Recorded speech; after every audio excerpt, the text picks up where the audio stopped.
Pipelines are a crucial tool in your CRM, making customer organization efficient and follow-ups consistent. However, it needed a small revamp to increase efficiency and maintain a consistent experience across views. Let's check the changes. Create and edit pipelines directly from the pipeline dropdown for faster pipeline management without extra navigation. Select between the default, no color, colored dot, or background tint views to assign color to pipeline stages. Stage colors now reflect across key views, such as Kanban and record details, giving you better visual clarity across stages and deals. Let's learn how to color code stages with this feature.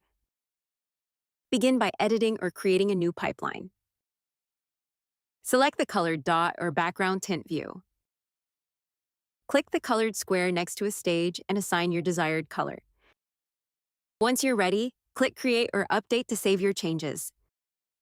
All users see the same stage color configuration, making it easier to scan pipelines and prioritize important work consistently across views. We hope you enjoy it.